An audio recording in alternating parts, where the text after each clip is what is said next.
अब आपका व्रत पूरा हुआ चंद्रिका जी। अब ये प्रसाद ले जाकर अपने पति को खिला दीजिए। हाँ भाई।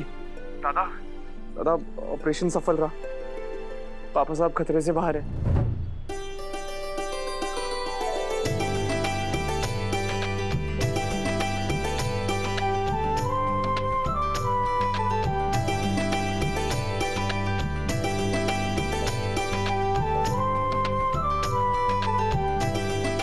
बाबू साहब जरा 1 मिनट रुकिए, मैं ड्राइवर को बोलती हूँ गाड़ी निकालने के लिए। माता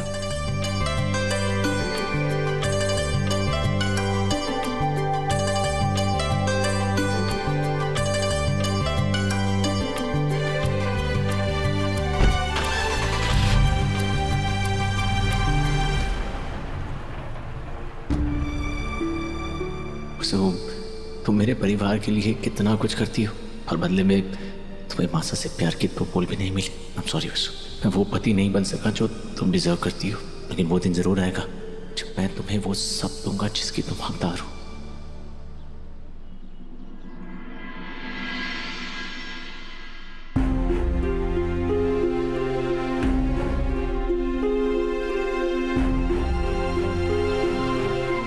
चंद्रिका जी, चंद्रिका।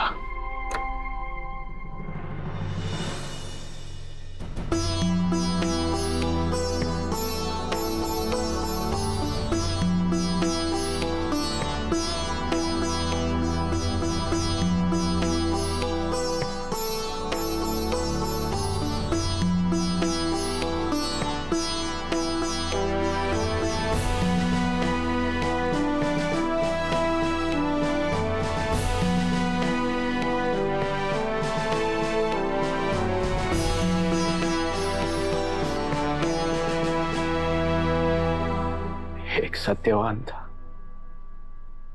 जिसके प्राण उसकी सावित्री लौटा लाई थी, और एक मैं हूं जिसके लिए मेरी चंदा भगवान से लड़कर आई है।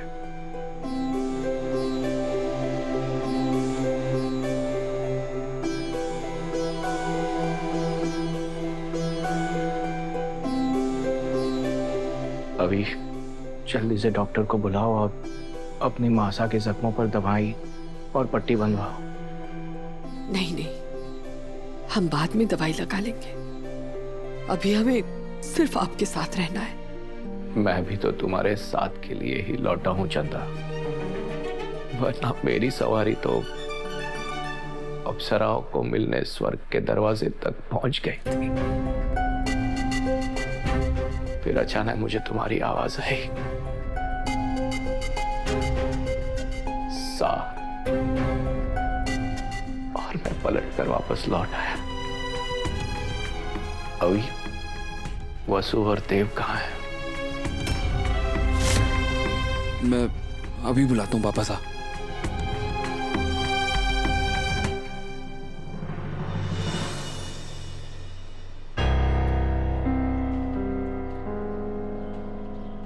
अरे देवांश जी, देवांश जी, आपको तो चंद्रिका सिंह चौहान जी ने घर और बिजनेस दोनों से निकाल दिया। आप और आपकी पत्नी जो पहले आपके घर में नौकरानी थी, क्या प्रभात सिंह जी के अंतिम संस्कार में शामिल होंगे?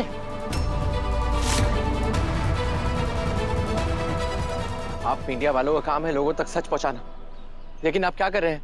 अपनी टीआरपी बढ़ाने के लिए मेरे पापा साहब के बारे में झूठी खबर फैला रहे हैं। ब्रेकिंग न्यूज चाहिए ना आपको? मैं देता हूं।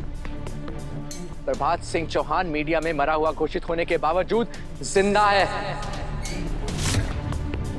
सारी शर्म खोल के पी चुके हैं आप लोग।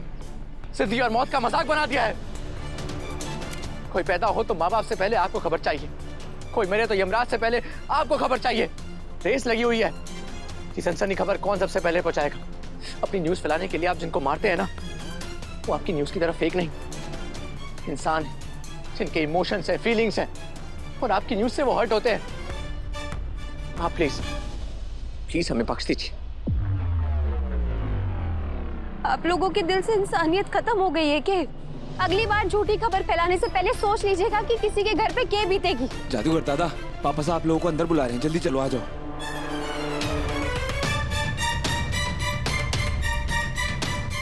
पापा साहब, वो दोनों आ गए।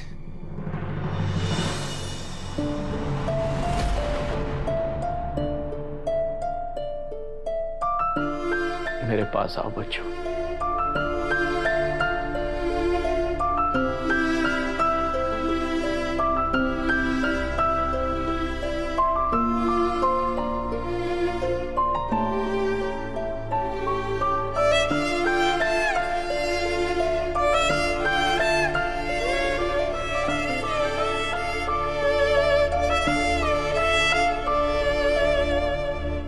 बस बेटा, बहुत हुआ वनवास। अब घर वापस लौटने का समय आ गया है। तुम दोनों मेरे साथ घर चलोगे।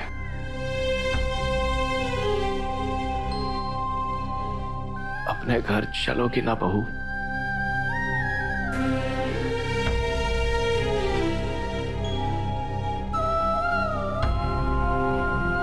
अब मेरे दिल को सच में आराम मिल रहा है।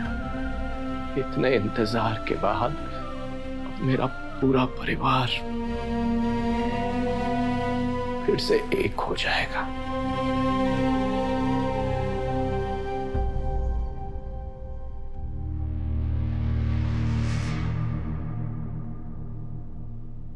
भाभी साहब, यो भाई साहब कैसी बेतु की बातें कर रहे हैं भाभी साहब। आपने सबके सामने देव और उस नौकरानी ने घर से धक्के मार मार कर बाहर निकाल दिया था, और अब आप ही उन दोनों को घर में ले देगी। यो तो थूक कर फिर से चाटने वाली बात हो जाएगी भाभी साहब। अरे वो नौकरानी तो यूं ही चाहे है कि भाई साहब बीमार पड़ जावे और वो उसी बहाने घर में फिर से घुस सके। पर आप इस जाल में मत फंसिएगा भाभी साहब। इतनी आसानी से आप अपना अपमान, देव का झूठ और उस नौकरानी का धोखा कैसे भूल जाएगी? हमारे घर को तोड़ने वाली उस नौकरानी ने बहू कैसे मान पाएगी आप? तुम्हें हमारी चिंता करने की जरूरत नहीं है सारिका। इस वक्त हम सिर्फ साग के बारे में सोच रहे हैं। इसीलिए अभी साग जैसा चाहते हैं, जो चाहते हैं वही होगा।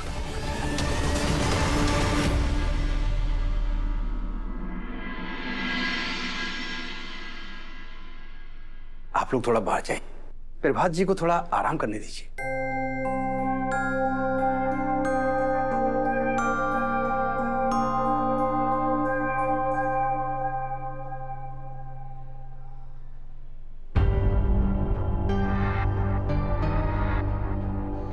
अच्छा मैडम, क्या हुआ? सब ठीक है ना? हाँ, सब ठीक ही तो है। तुमने बड़ी बहू होने का फर्ज निभाया।